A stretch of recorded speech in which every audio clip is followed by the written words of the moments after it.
कि क्या देश का जो युवा है वो अपनी बात ना रखे? क्या देश का युवा सड़कों पर लाठी खाएगा? क्या देश का युवा धरने पर बैठेगा? क्या देश के युवा को एग्जाम दे करके एक बिना पेपर लीक हुए अपने रिजल्ट का इंतजार नहीं करेगा? क्या देश का युवा एग्जाम दे करके घर आएगा और उसको पता चल जाएगा कि पेपर लीक हो गया? ये सब घटना तो वही समझ सकता है जो साल भर मेहनत करेगा और पता चलेगा कि पेपर लीक हो गया।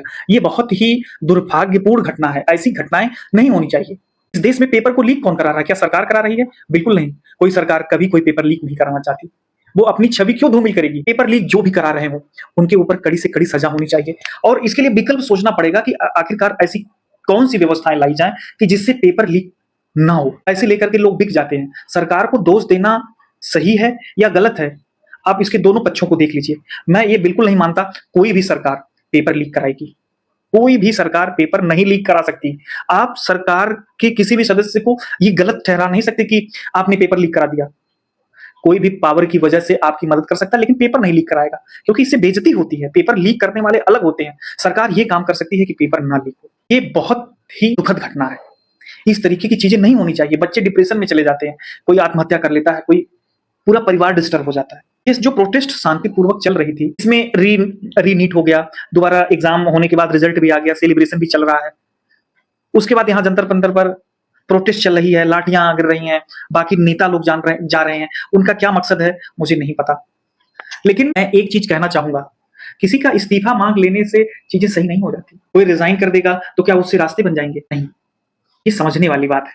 किसी का इस्तीफा देने से जो है सिस्टम नहीं सुधरता। नियम कानून बनाने से, उस पर कार्रवाई करने से सिस्टम मजबूत होता है और परीक्षा अच्छे से होती है।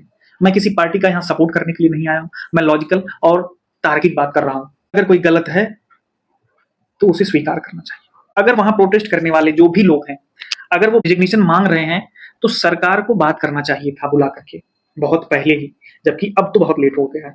सरकार को बात करना चाहिए था, उनकी बातें सुननी चाहिए थी, ये चीज करना चाहिए था।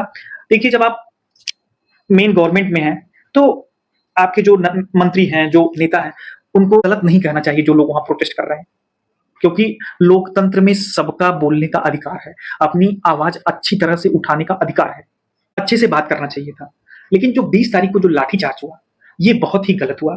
बच्चों के ऊपर लाठीचार्ज नहीं होना चाहिए था, ये गलत हुआ।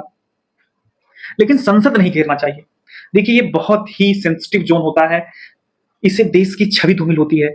उनको उकसा करके आप संसद की तरफ ले जाओगे, कल को कुछ हो जाए, देश की छवि खराब होती है। ऐसा नहीं करना चाहिए। आपको वहीं बैठ करके बात करना चाहिए। बहुत से मुद्दे हैं। और सरकार को मैं एक चीज और कहना चाहता हूं, केंद्र सरकार को जितने भी स्टेट गवर्नमेंट के एग्जाम हैं उनका एक कैलेंडर जारी करिए। आप 1 साल 2 साल 3 साल जब भी एग्जाम लेते हैं उनकी प्रॉपर डेट रिलीज करिए, क्योंकि जैसे ही आप पेपर का अनाउंसमेंट करते हैं कि इसका पेपर होने वाला है, बच्चे पढ़ना स्टार्ट कर देते हैं। पेपर भर दिया जाता है, एग्जाम का कोई पता नहीं। बच्चा एक बार पढ़ता है, फिर दोबारा पढ़ता है, फिर एग्जामिनेशन की डेट आती है, क्या पता पेपर की डेट पोस्टपोन्ड हो गई, साल बीत गए।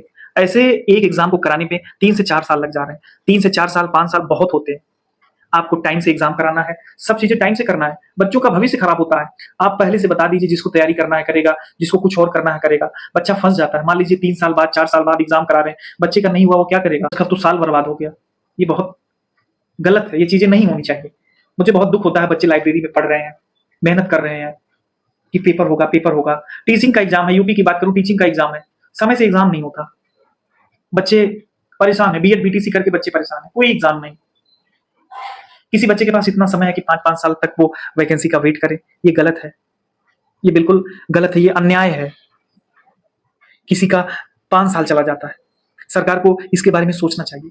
उसको पहले बता देना चाहिए कि ये टीचिंग का एग्जाम है, मैंने एग्जाम फॉर्म निकाल दिया, इसका एग्जाम 5 साल में होगा या 3 साल में होगा। तो बच्चों को जैसे डिसाइड करना होगा वो करेंगे। वो बैठ करके अपना टाइम, तो अच्छा काम करने में उनका टाइम वेस्ट हो जाता है। कितनी बार बच्चा पढ़ेगा, कितनी बार रिवीजन करेगा? ये बहुत गलत है। सरकार को इस पे सही तरीके से एक दिशा निर्देश जारी करना चाहिए। ये बात सच है कि हर व्यक्ति को सरकारी नौकरी नहीं लग सकती, लेकिन किसी बच्चे का जो उसका कीमती समय है, जो उसका कीमती साल है, वो खराब नहीं होना चाहिए। मेरी सरकार से यही अपील है कि कोई भी एग्जाम हो, आप उसका एक कैलेंडर जारी करिए और बताइए कि आप 1 साल में एग्जाम लेंगे, 2 साल में, 3 साल में। आप एक समय बता दीजिए और उसके बाद आपकी कोई गलती नहीं है। फिर वो बच्चे के ऊपर है कि वो प्रिपरेशन करेगा कि कुछ और करेगा। वीडियो मेरा कैसा लगा कमेंट में जरूर बताइएगा। मैंने निष्पक्ष तरीके से पूरी बात बताने की कोशिश किया है।